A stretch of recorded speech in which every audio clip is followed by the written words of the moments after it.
Hello, my name is Jeff Rolka, and I want to welcome you to this week's live event. This is where I take questions live on screen. The chat is open, so you can use the chat window and ask your questions and just generally chit chat with your fellow vocalists that are out there. I usually get this kicked off with some questions from the previous week or things that I have seen on the channel, and this week is no exception to that. Hello, Aldo. Welcome, as always. It's great to see you. But there are a few housekeeping items here. One, at least in the United Kingdom, we're going through daylight savings tomorrow or tonight or something like that. Tonight or tomorrow, whatever. In any case, we're moving our time zone. But it will be 6 p.m. in England next week. Now, I think most everybody else changes at the same time, but I think the United States changes at a different time. I think you're changing next week. So hence why I'm bringing this up here. It will be 6 p.m. London time next week. So yeah, the chat's open. This is your live event. So I'm here to answer the questions that you have about singing. And welcome, JC's Radiant Ray. Good afternoon to you. Now, last week, we had a question about inhalare la voce. And I went back and had a look at this. And I remember taking a look at this before. And from what I have read, and please take this with a grain of salt because I didn't invest a ton of time, but I had a quick look around, and as best as I can figure, what this was a concept that was used by some rather famous opera singers from some time ago, not way back in the dawn of history or anything like that, but in the recent past. And it's a concept about having space around the voice when you're inhaling. So it isn't in and of itself a separate technique. It's something that's considered in addition to bel canto instruction, in addition to arpeggio breath management. In addition to having that space around the voice and space at the rear of the oral cavity, there's an additional aspect of this, which I talk about in terms of suspension. When I talk about arpeggio, I talk about having suspension and engagement. And that suspension, in theory, will create this dynamic system where it's not like you're pushing air out across the vocal fold to sing and then sucking it in on your inhalation. It's a very dynamic, responsive system. So the breath comes very quickly, but there's not a great amount of, sucking in air. And additionally, it's not that we're pushing air over the vocal fold to exhale. The vocal fold has as much airflow and subglottic pressure as it requires, and it tends to accelerate as we ascend, but there's not a great whooshing of air or anything like that. It's worth reading a little bit more. As best as I can figure, it was a concept used as an instructional tool in addition to bel canto technique, in addition to arpeggio. If you do a bit of reading and find that you disagree or that I might refine that, please feel free to get in touch via the chat. But basically, if you're maintaining good engagement and good subglottic pressure, air pressure beneath the epiglottis, and you're keeping the throat open as you do your inhalation, you are practicing a lot of the core concepts for that study. Let me take I have a few more questions here. Naveed retracted his question, but hello. Heidi says hello, and hello to you, Heidi. Gerald Ryan, hello and welcome. I missed you last week. Rahul, hello. Aziz, hello. Naveed retracted for some reason.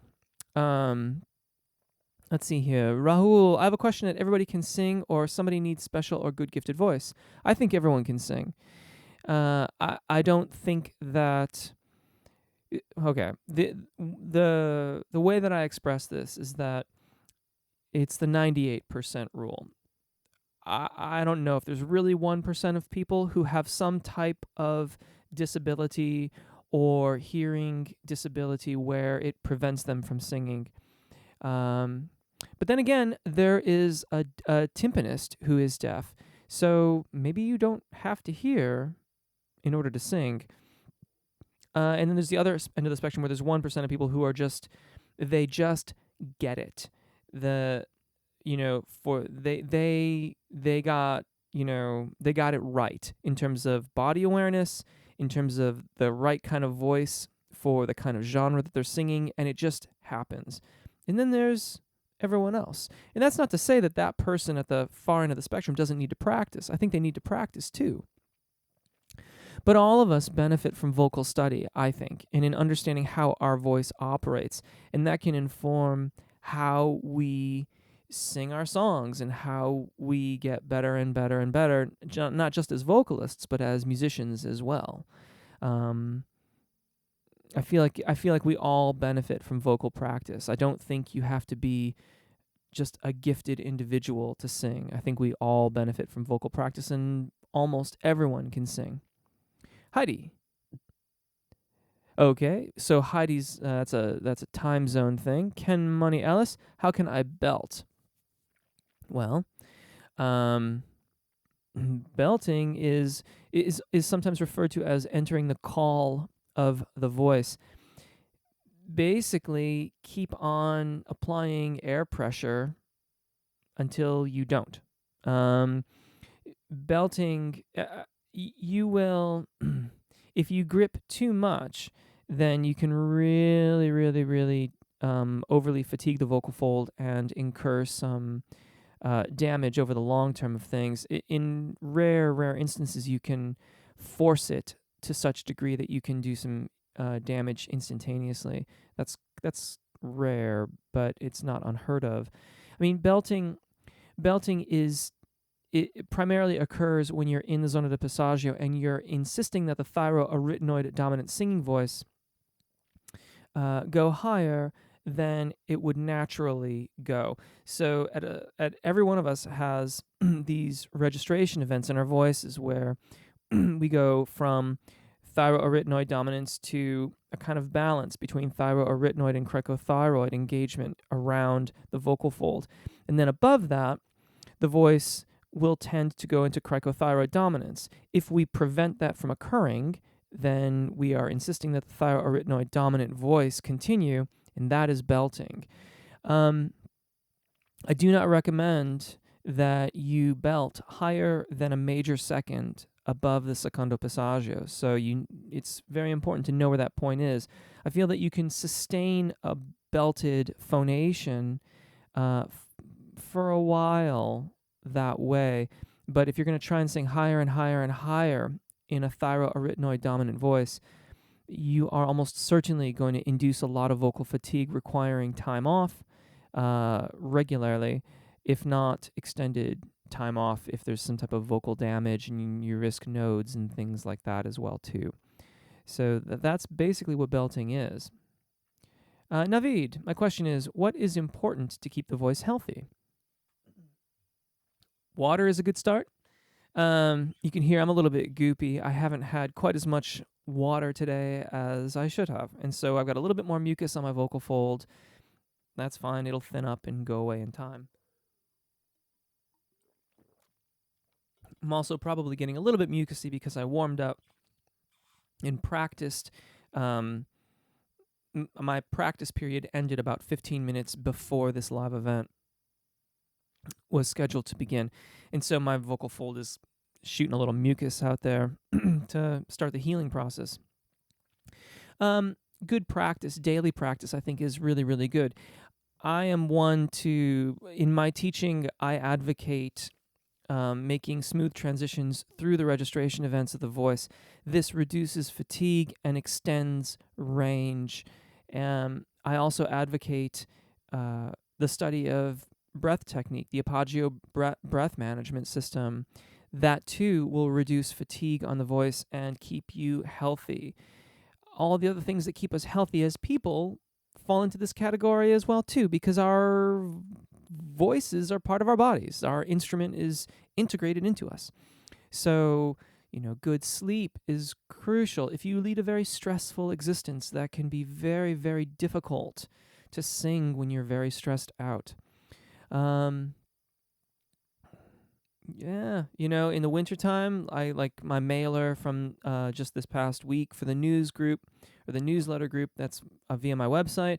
I talked about staying warm and, when we drink hot beverages and staying hydrated in the winter because sometimes we don't feel as thirsty when it's cool out, and a bunch of things like that. Staying warm. I get cold very easily, so around this time of year, I'm always wrapped up. The same things that keep us healthy as people will help keep our voices healthy too. I want to take a question. I had a bunch of other questions that I can dispatch very quickly left over from last week and that I found on the channel. One was, I'm an alto, but I sing rock and I do not sing in head voice, so I practice with this video. Is that okay? Now, that was on a tenor range video, and that's perfectly fine. In a grouping, the exercises are consistent. So if you go to the how to sing in head voice, then soprano, mezzo, alto, tenor, baritone, the sequences, the exercises themselves, the vowels are not necessarily identical, but they're extremely consistent. Every once in a while, somebody gets like a bonus exercise because I feel like doing that while I'm shooting. But all of our ranges are different. That person who left that comment has a very particular need. It's perfectly fine for them to use the tenor range video because they don't need the extra range that might be in an alto range warm-up. Totally fine. And that goes both ways. For a tenor range vocalist wanting to really, really spend a lot of time in their upper register, using an alto range video or a mezzo range video is fine too, just so long as you realize that you're going to be spending a lot of time above the secondo passaggio. Had another question about singing with chords. There's a video on the channel called Singing with Chords, and they wanted the chord progressions. So I think about these things in terms of Roman numerals. And what that means is that makes it very easy to transpose. The chord progression in the first exercise is 1, 4, 5, 1. So that was D major. So that's D, G, A, D. And if you think about it in terms of Roman numerals, 1, 4, 5, 1, then it's very easy to think of that in the key of E flat major. Because then in E flat, it's just E flat's the 1 chord, A flat's the 4 chord, B flat is the 5 chord, and E flat is back to the 1 chord, and so on and so forth. The other chord progression in that video was 1, 5, 6, 4, 1. I call that that's like the most common pop rock chord progression anywhere.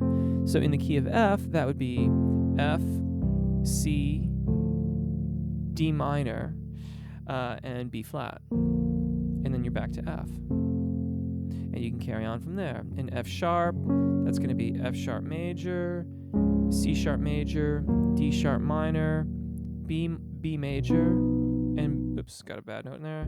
B major and back to F sharp major. And then you can go through all the different key areas by just focusing on those Roman numerals. And they correspond to the scale degree. So if you think of your major scale, 1, 2, 3, 4, 5, 6, 7, and back down, that's how you can figure that out. Okay. Back to the screen here. Aziz, how can I sing and breathe with an open throat? Well, that is, of course, the goal, but it's not that it has to be open. We want the larynx in a neutral position, and we want the soft tissues and the tongue to be responsive to the vowel and the range that we are in. So the idea is, I don't necessarily think about it in terms of an open throat. I think about it in terms of the appropriately open aperture for the range that we are in. And that question is difficult to answer because it's a process more than a thing to do. The process is to have adequate subglottic engagement, so adequate airflow, and to decouple the motions of the soft tissues in the oral cavity from the vowels that you are singing.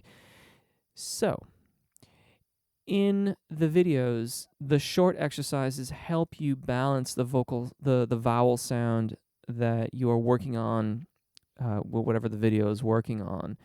That will get you started with having soft tissue release. You will know that you're being successful when you start doing melismatic exercises, so such as like if you've gone from a he, he, he, he, and then you're singing he.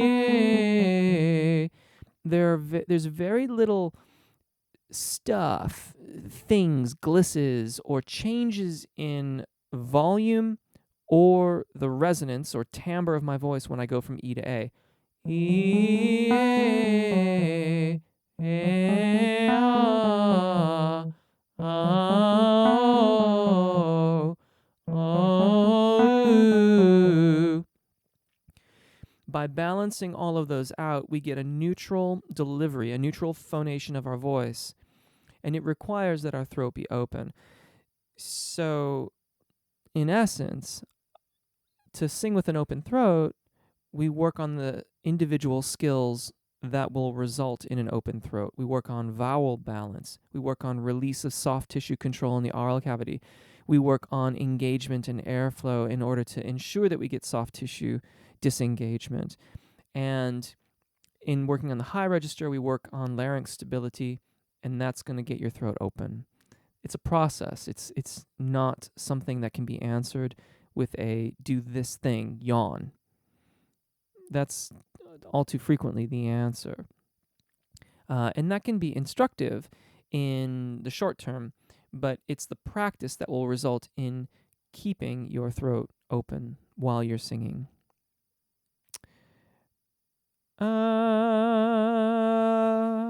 Midrigan. Everybody can sing, can learn to sing. I believe so. Yes, and I talked about that at great length at the beginning of the session. When this is all over, YouTube will publish it to the channel.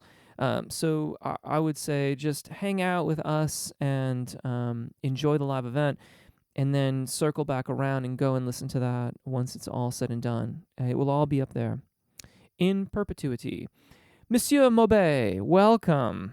Hello again. Been a while. Sports, it's good to be back. Welcome back. It's good to see you. Aldo, in Apagio, Maestro, in Apagio method, does the belly work as a controller of the diaphragm when we sing? Really astute question. Really cool question. Think about it.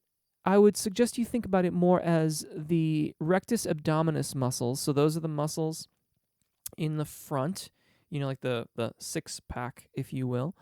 Those muscles work in conjunction with the inner and outer oblique muscles and the intercostal muscles to create an environment in the core of the body whereby the muscles can interact with the diaphragm.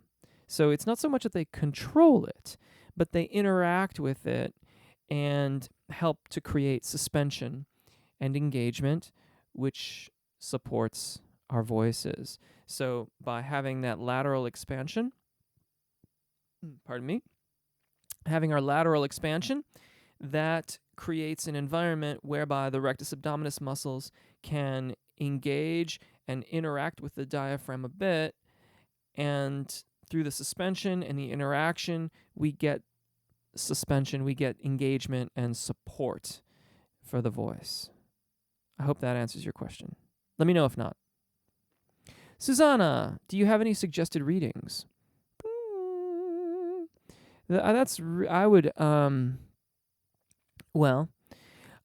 Absolutely.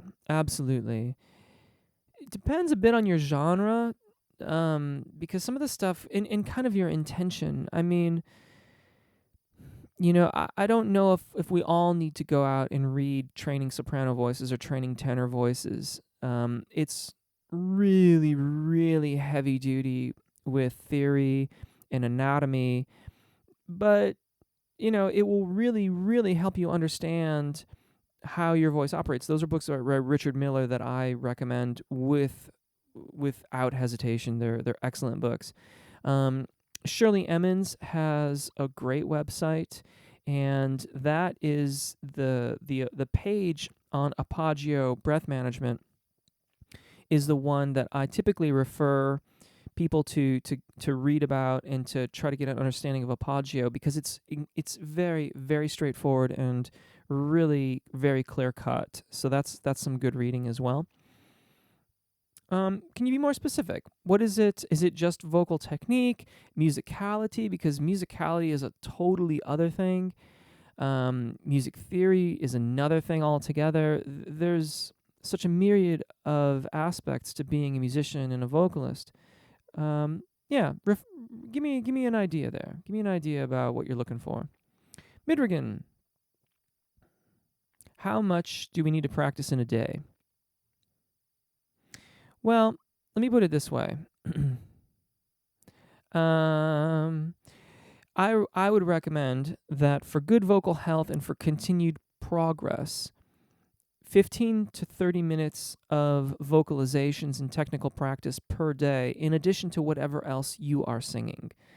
So do your exercises, do like 15 minutes of videos on the channel, because like, again, and I think I say this just about every week, but the warm-up videos are technical exercises, right? Like they're working on fluidity of melismatic lines. They're working on vowel resonance and getting your vowels to resonate similarly. They're dealing with intervals that you are going to come across in your singing. Any variety of different concepts are covered in the warm-ups. Just you can pick and choose.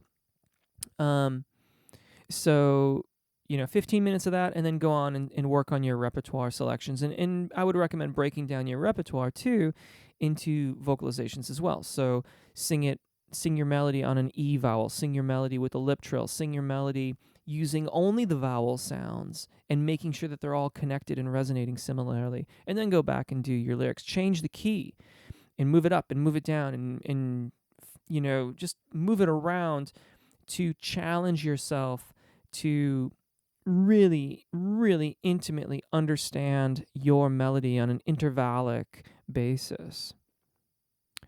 Aziz, I struggle with glottal attacks. How can I find a soft onset? Okay, the quick fix to this is to add an H to the beginning of your vowel sounds. So if you're singing like an E or whatever, E. And for those of you that don't know what a glottal attack is, that's the pop. And sometimes we have to use them, but we want to practice without them. It's really easy to put a glottal attack in there. E. You hear that? That's the epiglottis covering the top of the larynx and then popping off at the tonal onset. So step one, add an H. He, or hey, ah, oh. Adding that H. The glottal attack is typically, in my experience, it's part concept. The vocalist is trying to really articulate the beginning of the phrase, and part technique. The technical aspect of it is that there isn't quite enough engagement, subglottic pressure, to allow the epiglottis to be in a released position at the tonal onset. So these two things work against us in terms of removing a glottal attack. So add the H in there. The H is going to aspirate your vowels. It's going to force the vocal fold apart, and it's going to prevent you from putting the glottal attack on the beginning of the phrase. This is a stopgap measure. It's going to get you to feeling what it feels like to not have that pop on the beginning of your phrase. Meanwhile, keep on focusing on your engagement. Practice your short vowel syllables. He. Try to get them really, really short. Again, there's an H there. No glottal attacks. We want to really, really be diligent with ourselves about that. So use the H. The H will keep it from doing the glottal attack. And then over time, imagine that H getting compacted and compacted and compacted until E, A, ah, oh. And hopefully, in your practice with the short syllables and being aware of the glottal attack and working on your engagement and subglottic pressure And then you slowly over time imagine that H getting compacted. You'll be practicing and practicing the removal of that. Again, a process, I know, but the H is the quick fix for that. I'm going to do my station identification right now. Thank you so much for joining me this evening. If you're not a subscriber, I hope that you'll consider doing so now. The chat is open. Obviously, thank you for your questions, and I think I'm doing pretty well here. So I'm going to keep on going. This is your live event, so please get your questions in there. Be not shy. Be not shy. If you are thinking about the question, it's quite likely that someone else will benefit from your asking it. And I think I covered all my other stuff. The only other thing left over from last week was the NG sound, which we've talked about. Just asking in detail what the NG vowel is. The NG is not a vowel. It's the NG sound. When you say, and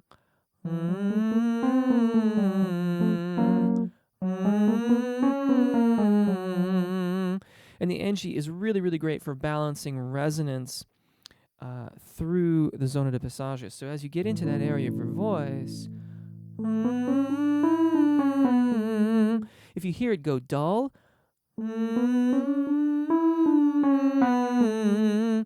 you're allowing too much, you're going too far back. Keep it forward. And then when you release to an ah or an a, you'll get a similar resonance in that area of transition, that zona de passaggio, and that's going to keep the timbre, the sound of your voice, consistent into your upper register. So that's the point of that exercise. It's one of the very, very useful aspects of it. So what do we got here? I struggle glottal tax. Aldo, Maestro, this week I studied a lot of Adele's work. Which is your favorite album from the perspective of a singer and from the perspective of a songwriter?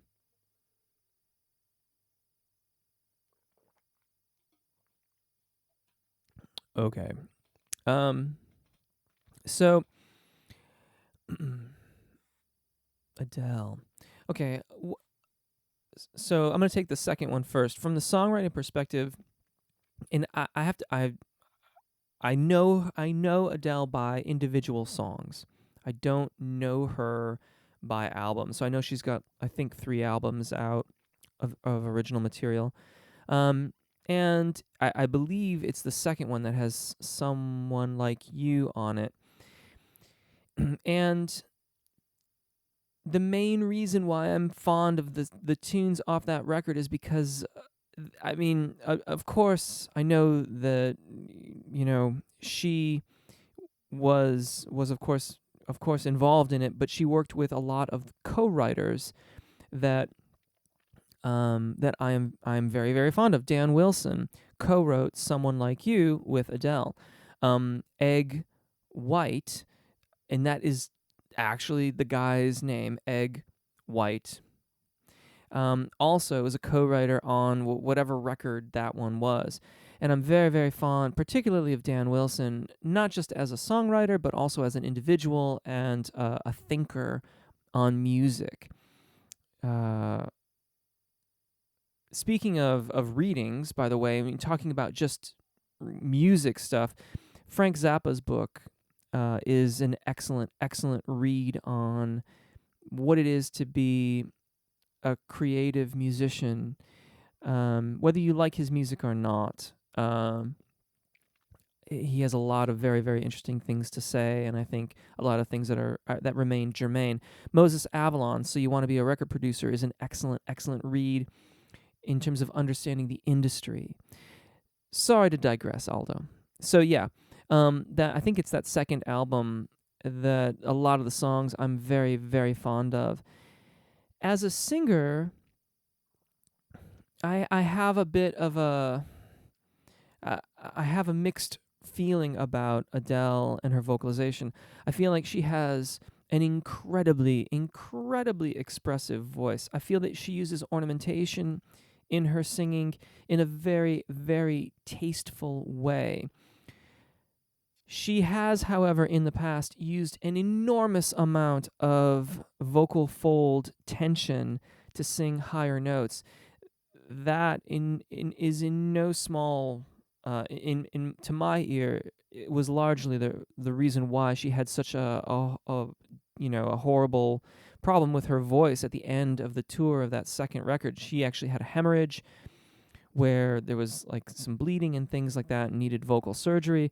So from a vocal pedagogical perspective, from a singing teacher's perspective, I I am concerned with her as a role model for vocal health, but she is incredibly expressive in her singing, which I can appreciate. So I have a lot of mixed feelings about Adele as a vocalist. It's beautiful. I think she's a beautiful, beautiful singer a lot of the time. And if you listen to her now, she's not doing a lot of the things that she did before, which resulted in the damage to her voice. And so I suppose that's good, but you'll also hear that her delivery above the secondo passaggio is very, very different than it was back then too. So yeah, I hope that answers your question. Susanna, I've been practicing a lot lately, and I noticed that after every day's session, do about 3 to 4 hours a day of warm-up exercises and singing. The very sore throat, yes. If you're getting very sore, I would highly recommend you reevaluate your singing practices. I would highly recommend you evaluate how you are engaging in the suspension and airflow that you are employing in the support of your voice.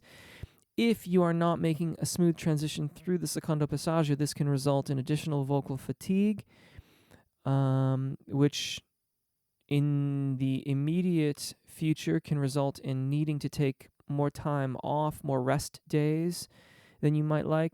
The long term could result in more serious problems with your voice. 3 to 4 hours is a long time, but with good engagement and good upper register technique, I would think that you would be just fine. I can easily sing that much in a given day and be perfectly fine. So as Greg is saying, that is a lot. It's really a lot if you're not engaged properly and using proper breath support, and it's even a lot more if you are quote-unquote belting. And if you're belting more than a major second above your secondo passaggio, then that's all going to add up quite quickly on your voice. So, yeah. Maureen, welcome. And Aldo, yeah, agreed. Capone, I do a lot of running. Is it okay to hum or sing while running? I don't want to hear music from earplugs, and it is dangerous in traffic. Absolutely. I'm an avid runner myself. I never wear earplugs when I'm out running. I would just be mindful of it and see how you feel. If you find that you're getting back and your voice is getting fatigued early on in your vocal practice sessions or something like that, then maybe reconsider it a little bit. I myself don't make a habit of doing that, but that's not to say that you can't. In some respects, that may be a really, really good way to moderate your running level, so that you're not running too hard. Yeah. Yeah, I wouldn't, unless there's a problem, I wouldn't worry about it. I suppose the only thing that could be maybe problematic about that is if you're incorporating habits that are not ideal with your overall vocal technique. So, if you're humming or singing and you're not paying particular attention to your technique, which I would suggest you're probably not, then it may slow your progress when you are focused on your technique, or may, kind of subvert it entirely if you're doing things that are really not good. But I kind of doubt. I have a hard time thinking that would actually happen. When I imagine humming or singing while running, I don't imagine singing much. I sort of imagine like a little light vocalization in the back, but you may be doing something entirely different. Susanna's talking to Greg. Jaheim, good afternoon to you. JC's Radiant Ray. Dear Jeff, during the last live event, you mentioned that in vocal training, a voice student may achieve an ability only to lose it later. Can one reach a point in their vocal... Oops, I lost it.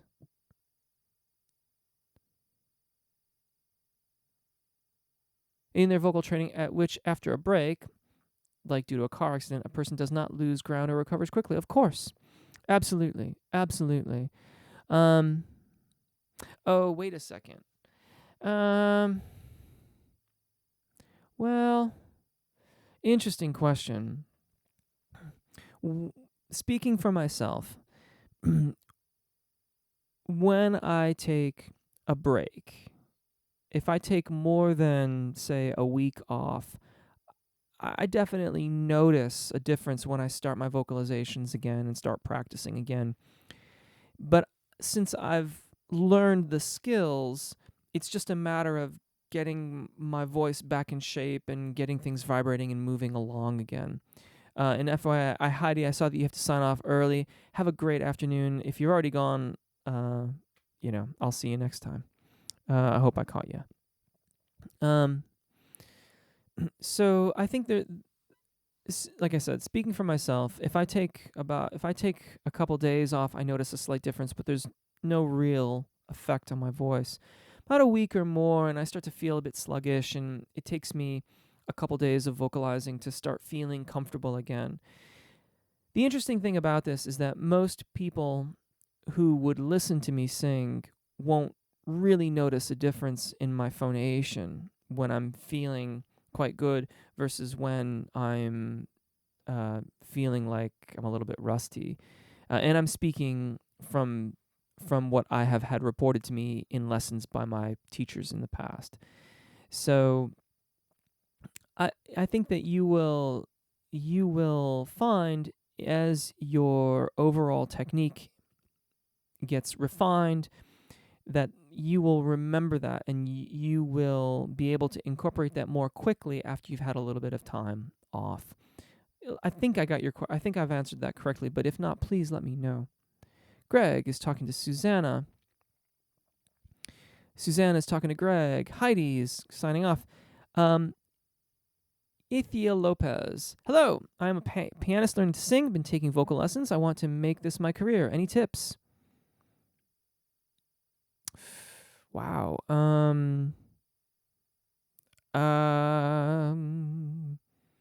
Yes.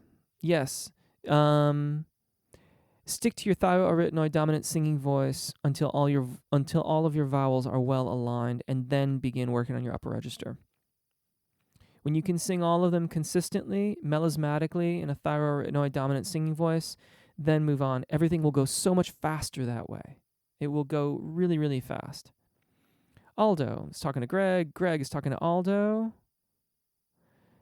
Midrigan, how to develop the resonance.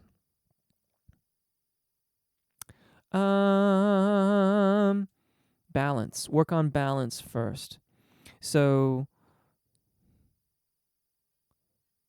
if you find that the resonance is changing from vowel to vowel to vowel, it's quite likely that they are not resonating in the same location at the rear of the oral cavity. Soft tissues are changing position. The tongue is moving too much or too little. Anything can be happening, really. Start with the short exercises. We, may,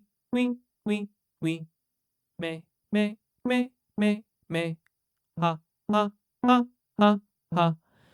When those are light and well balanced, and by balanced I mean good vocal fold engagement versus airflow, then start moving on to the melismatic exercises.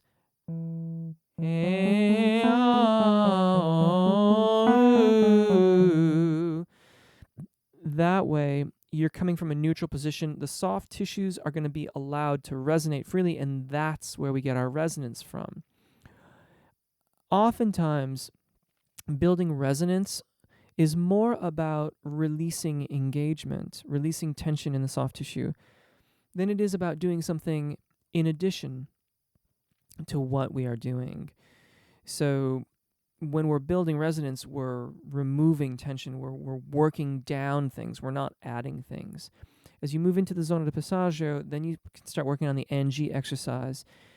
And while the placement of that is additive in that we're adding that concept into our vocal delivery, the idea of reducing tension still remains.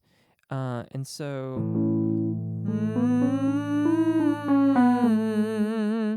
I'm much more focused on my engagement in airflow than I am about what's happening here in order to allow things to be resonant and colorful. If I try to place that note too much, that vocal fold engagement and soft tissue tension immediately starts to clamp down on the sound and I lose the resonance of the voice. I hope that helps. Gerald Ryan, you're very welcome. You're very welcome. Greg, do I have any advice for making falsetto more powerful lower down? A lot of songs I sing will have a G4 or an F#4 in falsetto just for stylistic purposes, and it comes out weak for me. Yes, I do. This is an awesome question. This is something that I think many of us can benefit from. I have to admit, this is challenging. So please give that some consideration in your practice.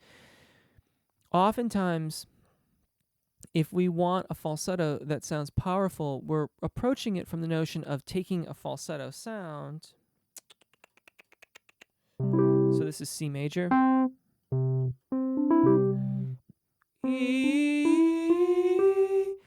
We're approaching it from that idea of there's falsetto.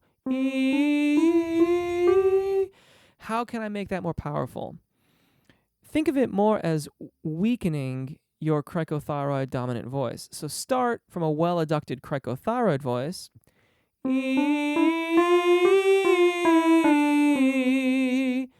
And then start abducting the vocal fold instead of adducting it. So adduction is when we move things towards the center mass of the body. When we sing with a well-connected sound, we adduct the vocal fold. When we sing with falsetto, we are abducting the vocal fold. It's being held apart, and that's what makes it so airy. But if we start from that adducted sound and slightly abduct it, you get a more powerful falsetto. And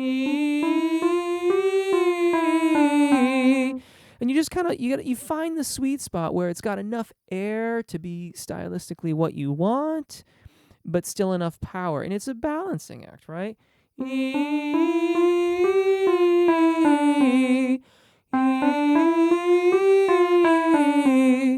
I'm not sure how much further I can go with air before it's going to really break on me.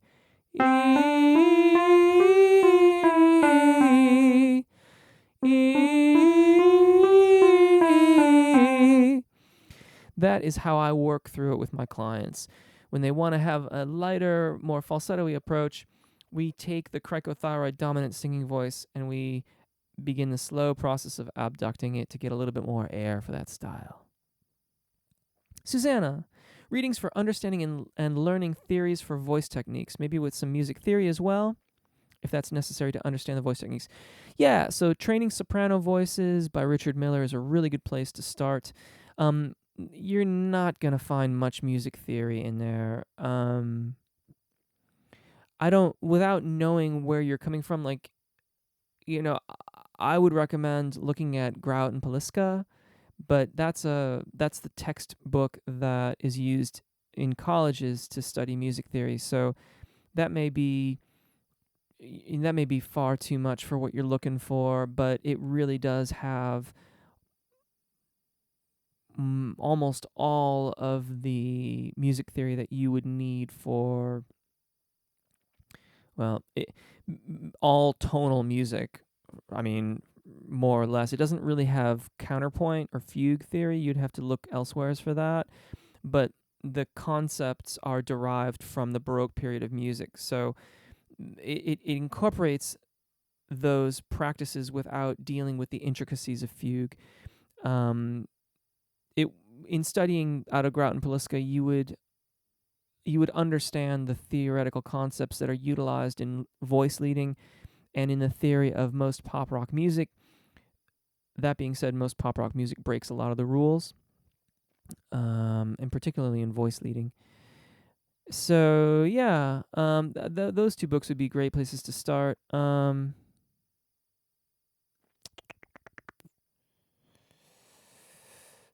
Yeah, yeah, I'd start with that. Um, Power Performance Singing by Shirley Emmons is worth looking into as well.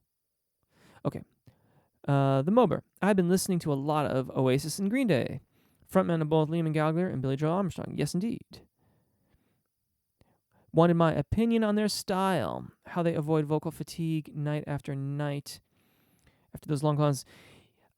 Well, I don't know that they do avoid vocal fatigue. I don't know what their situation is.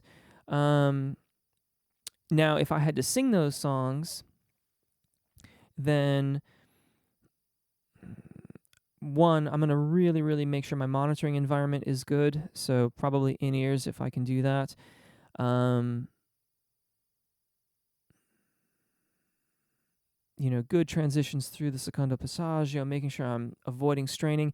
In a band like the in groups like that where you've got in-ear monitors, that is going to go a long way towards helping you avoid fatigue, because so much of our vocal fatigue, if we're making good transitions through the secondo passaggio, if we're not belting, okay?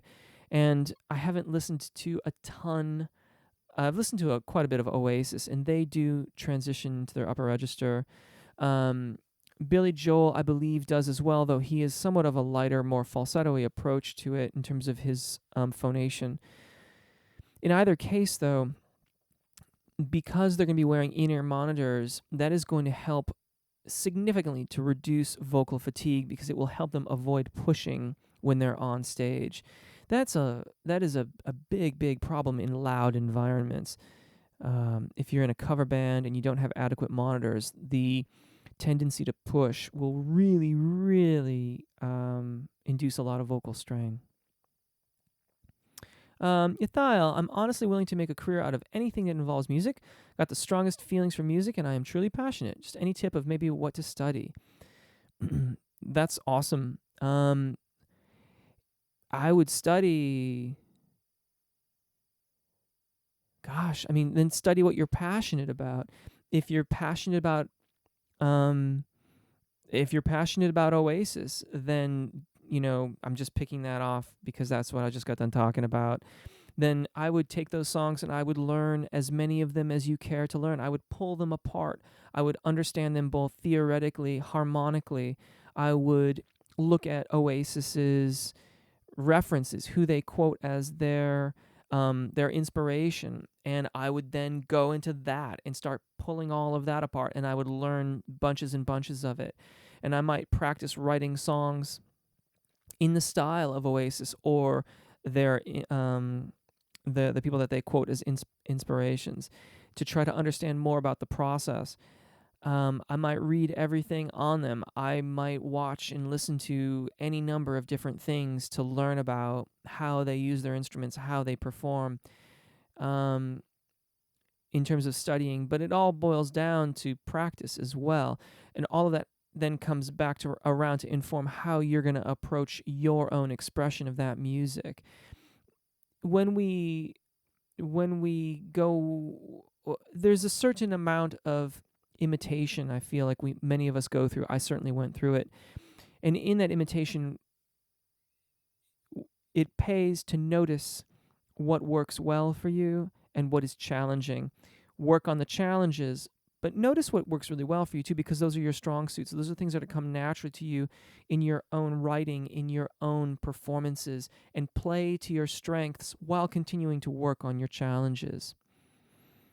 I hope that helps. That's a lot. I mean, there's so many different directions we can go: writing, recording, performing, all of it. It all informs how we become the musicians that we're going to become.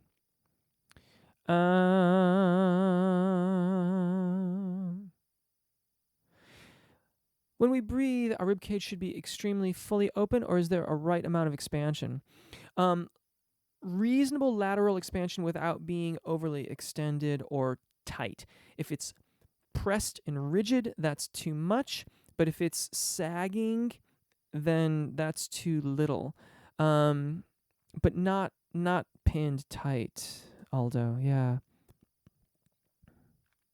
Mober, they seem to go from strong punk rock into a pop song. Just wanted to see what you thought about their styles and their singing in general. Thanks again. I think they're awesome. I really really enjoyed that 21 Guns tune that Green Day did, which was like a movie tune, I think. And I'm a huge fan of Oasis. I mean, Oasis, those are like the form. That is like muscular music. The forms are huge. Like you're talking like 32 bar verses and choruses that are like double choruses that are of equal length. That's a lot. I mean, they are really, really big muscular forms, and it takes a lot of energy to stay engaged and to keep our voices supple throughout that length of form.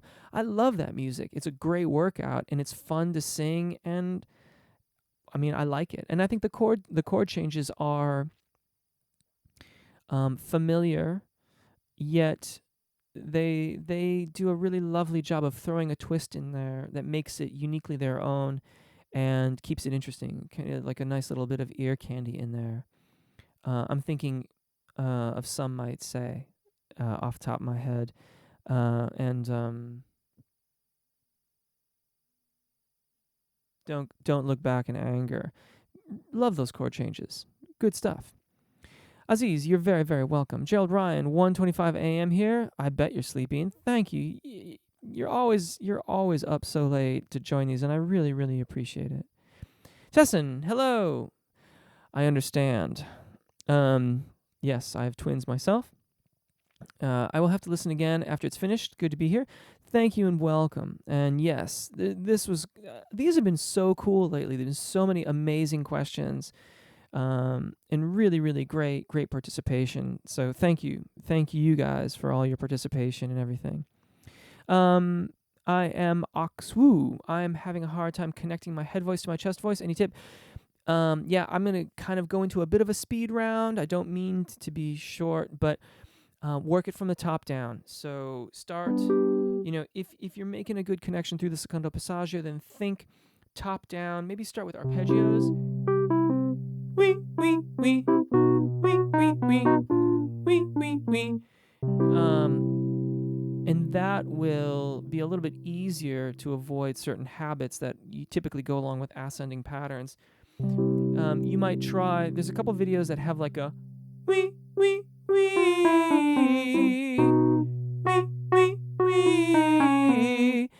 The idea there is that with those short starter tones, it helps you find a well-balanced phonation from which to start your descent, and that should help smooth out the transition as you go past the secondo passaggio. Again, I want to make sure I get to everybody on screen here. So that's kind of a shortish answer, but that's what I would recommend you start working on in order to smooth out that chest voice. As you get better and better at those descending patterns, and it's really, really reliable, then switch them around and start the ascending patterns. And then, then you're basically there. You're just practicing resonance matching at that point.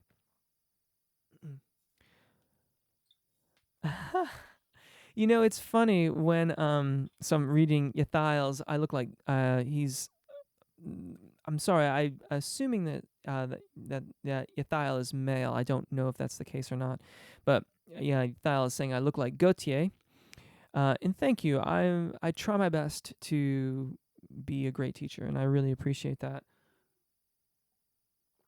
It was funny when that tune, when that band, when Gautier broke with that tune, somebody I used to know, I think someone that I used to know, I hadn't heard the song, and then I went to the grocery store, and this was back in California. I went to the grocery store, and the clerk that was ringing us up was looking at me, and they're like, "Are you a singer?" And I was like, "Well, actually, I am a singer." And they said, "Did you write that song?" And I said, "Well, what song are you referring to?" And then they said, someone that I used to know. I'm like, No, that wasn't me. And the clerk checking us out was like, you look a lot like him. And I went and had a look at the video, and I'm like, well, I'll take that as a compliment. Thank you. Because he's, I think, a very handsome gentleman. In any case, thank you very much, Alex. Hello, Jeff. What exercises we need to do every day to have a powerful and sustained voice?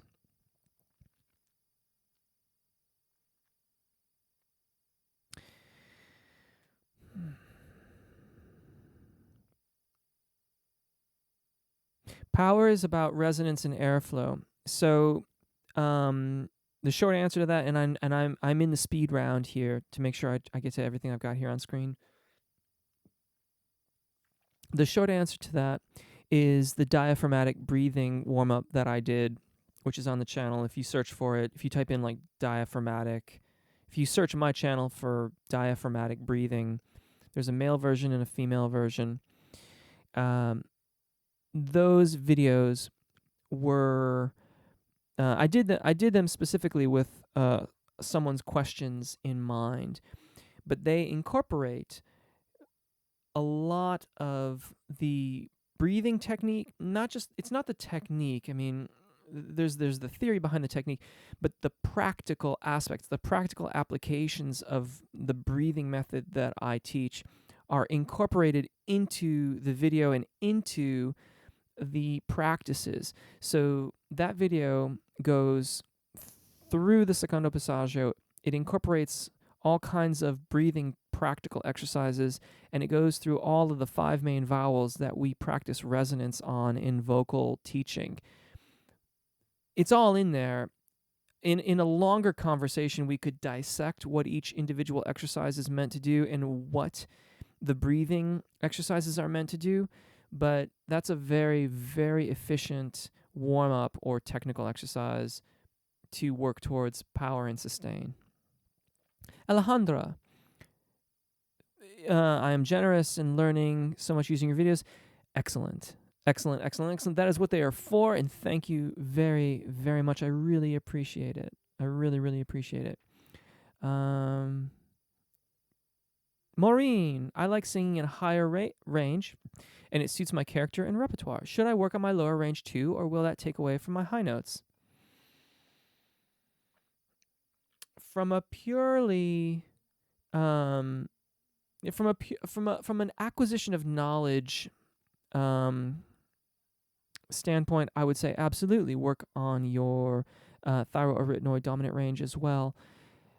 If you're enjoying it and you're not having any issues, then and you're singing what you want to sing in the way that you wish to sing it, then I don't see why you should have to. There's no like there's no rule system about that. My concern is that you will at some point come up against some issue, some problem that you will not be able to solve, and it will be related to your phonation in the thyroarytenoid dominant range of your voice, which has not been developed. Because we learn so much about how to phonate in our upper register, in our lower register, that knowledge will not be readily available.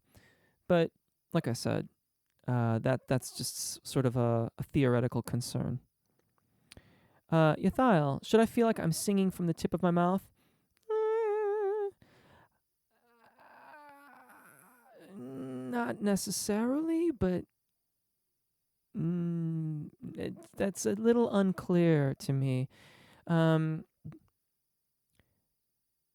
I don't know that I would recommend you feel sensation at the tip of your mouth, and yet if you are feeling some sensation there, it doesn't mean that you're singing incorrectly. I'd need to know more to say whether or not that is objectively an incorrect way of phonating. Yeah, hard to say. Maureen, I love the short exercises. They certainly bring swift improvement. Excellent. If they are helping balance things out, they certainly do. Excellent. Peyton, hello. I recommended 2 choir performances during the last live stream. What did you think about them? I'm so sorry. I am so sorry. I did not have time to go and look at those this past week. I've been really, really slammed. And I do apologize for not having the time to look at that. I will see if I can go back and find them and have a listen for next time. Justin Short. If you could only pick a couple specific exercises, the 20%, that when improved could drastically improve all other exercises, the 80%, which exercises would you choose to be efficient and effective? That's an awesome question. Thank you.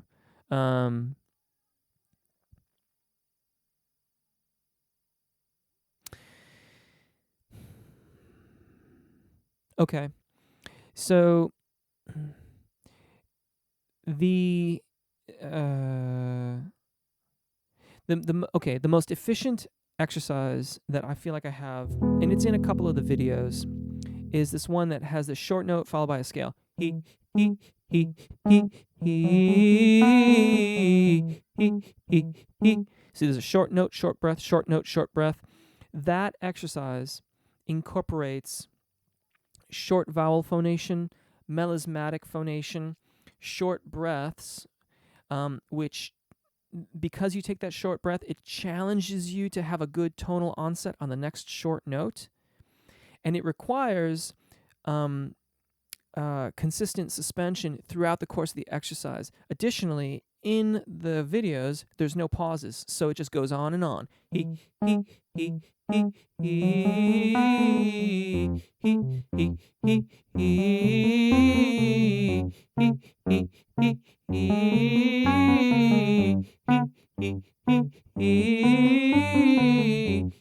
just goes on and on and on.